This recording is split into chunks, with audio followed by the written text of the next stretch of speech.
जहाँ चारों स्तंभ गिर रहे हैं उसमें सबसे पहला और सबसे खतरनाक तरीके से गिरा है मीडिया का स्तंभ। लेकिन ये भाजपा एक वॉशिंग मशीन बन गई है। जो भी दूसरे लोग भी अगर भ्रष्टाचार करते हैं या भाजपा में कोई भ्रष्टाचार करता है उसमें आकर के वो राष्ट्रवादी बन जाते हैं। नमस्कार, आप देख रहे हैं DS मैं हूँ आपके साथ नफीसा। इस वक्त हम जंतर मंतर पर मौजूद है, जहाँ तमाम अगर आपको कैमरा घुमाकर दिखाएं तो अलग अलग वर्ग के लोग यहाँ प्रदर्शन कर रहे हैं। लेकिन हम बात करेंगे, ऋषभ हमारे साथ हैं जो युवा साथी है, युवाओं की बात करते हैं और तमाम जो ज़रूरी मुद्दे उन पर बात रखते हैं। लेकिन अब जो मुद्दा है वो बेहद गंभीर है, क्योंकि सत्यपाल मलिक पूर्व राज्यपाल जिन्होंने सरकार के खिलाफ बड़ा बयान दिया था, सनसनीखेज आरोप लगाए थे, भ्रष्टाचार को लेकर भी सरकार को घेरने की पूरी कोशिश की थी।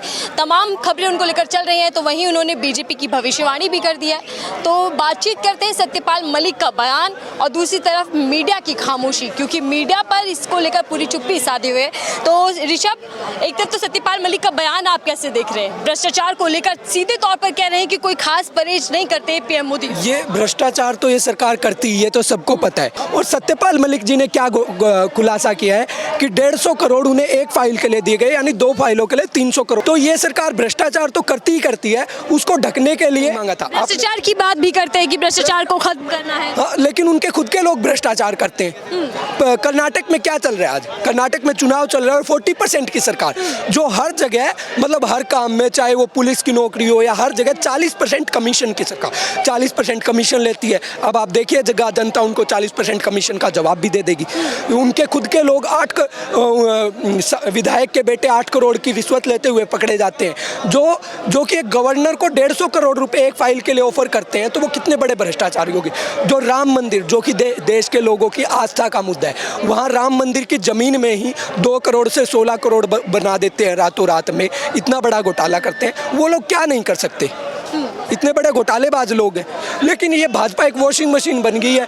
जो भी दूसरे लोग भी अगर भ्रष्टाचार करते हैं या भाजपा में कोई भ्रष्टाचार करता है उसमें आकर के वो राष्ट्रवादी बन जाते हैं। ये कैसा लोकतंत्र बचा है भारत के अंदर? लेकिन सत्यपाल मलिक का इतना बड़ा बयान, गंभीर आरोप के बावजूद भी मीडिया की चुप्पी को लेकर क्या कहेंगे? क्या वो क्यों इसको नजरअंदाज करे कि खबरों में? ये भारत के लोकतंत्र के काले दिन है।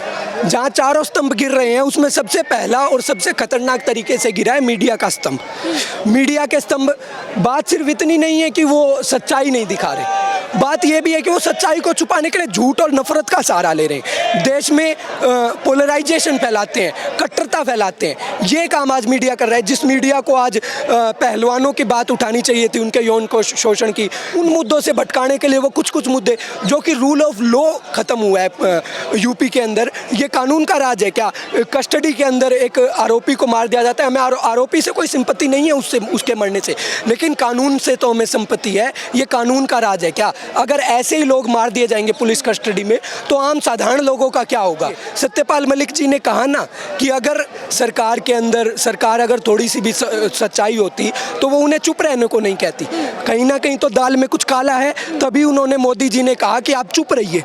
चुप करवाने की कोशिश है हर। अभी तो उधर कह रहे हैं ना कि अगर कुछ सच होता या कुछ भी उनकी बातों में वजन होता तो वो उस वक्त क्यों नहीं कहा जब सरकार के अंदर थे? अभी क्यों ख्याल आया? उन्हें बोलने नहीं दिया गया ना। उन्होंने कहा तो चुप रहिए, ये कहा गया, उन पर दबाव बनाया गया। अब आज वो दबाव से बाहर आकर बोल रहे हैं। अगर आज बोल रहे हैं तो आज आप उनकी बात क्यों नहीं सुन रहे?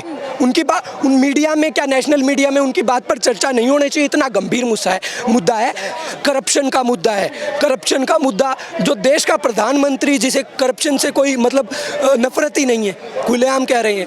अगर नफरत होती तो वो अपने लोगों पर कार्रवाई करते जो करप्शन कर रहे हैं, बल्कि वो तो उन्हें अपनी पार्टी के अंदर ला करके बड़े बड़े पद दे देते हैं। लेकिन कह रहे हैं ना भ्रष्टाचार पर लगाम लगाइए, किसी भी तरीके की ढिलाई नहीं होनी चाहिए। सिर्फ और सिर्फ विपक्ष के खिलाफ CBI ED का मिसयूज होता है, उन्हें डराने के लिए, उन्हें धमकाने के लिए, ताकि वो सरकार के खिलाफ सच्चाई ना बोल पाए। अभी राहुल जी के साथ भी क्या हुआ? वो सच्चाई बोलना चाहते थे अडानी के मुद्दे पर, 20,000 करोड़ पर। CBI ED जानी तो अडानी के ठिकानों पर चाहिए थी, लेकिन राहुल जी की सदस्यता रद्द कर दी गई, उनका घर तक खाली करवा लिया गया। जो सच्चाई बोल रहे हैं उसे सच्चाई बोलने की कीमत चुकानी पड़ रही है।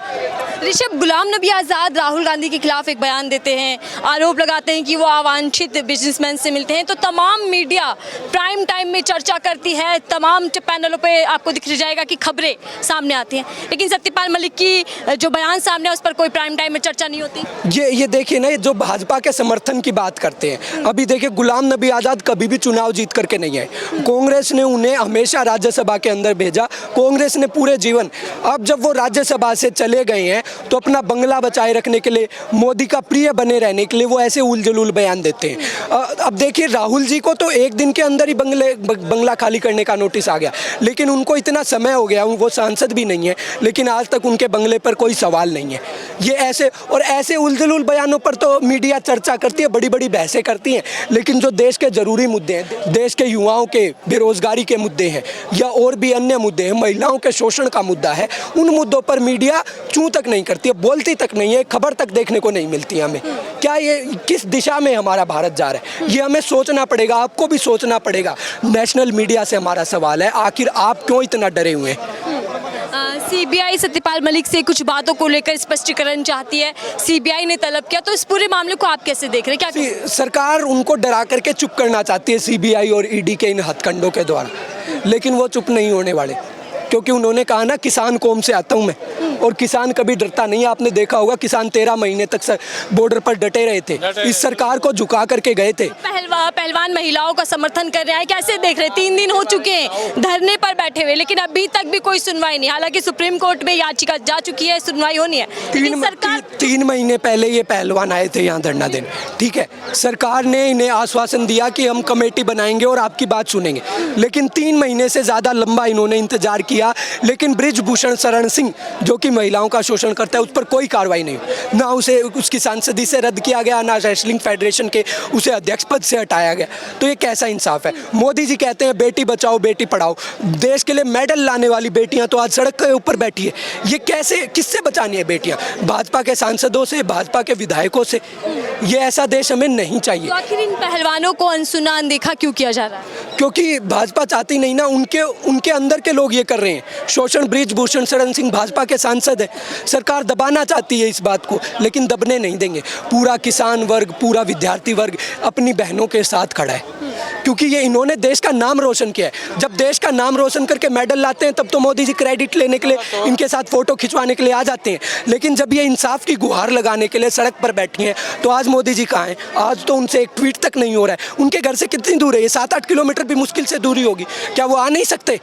क्या इनकी बात सुन नहीं सकते? तो ये कुछ करते नहीं है। जब इंसाफ की, अपने अधिकार मांगने की बात आए, अभी ये बेटियां कह रही हैं, जबकि ये दूसरी तरफ पता है आपको क्या कर रहे हैं? जिन लड़कियों ने इनके खिलाफ FIR लिखवाई है, जिनका यौन शोषण हुआ है, जिन्होंने बयान दिए हैं, उनकी आइडेंटिटी को रिवील कर रही है। मतलब पुलिस उनकी जो आइडेंटिटी है कि किसने किया, उनकी आइडेंटिटी रिवील करके अब उनके ऊपर दबाव बनाया जा रहा है पैसे और धन बल के द्वारा कि आप अपने बयान वापस लें, आप अपनी FIR मत लिखवाएं। ऐसा दबाव बनाया जा रहा है, ये डर का माहौल बनाया जा रहा है। छेड़छाड़ का आरोप है, वो आज़ाद है, लेकिन बेटियों की आंखों में आंसू हैं। हाँ, ये नया भारत है, ये मोदी जी का भारत है, ये हम देख रहे हैं 2014 के बाद का भारत है।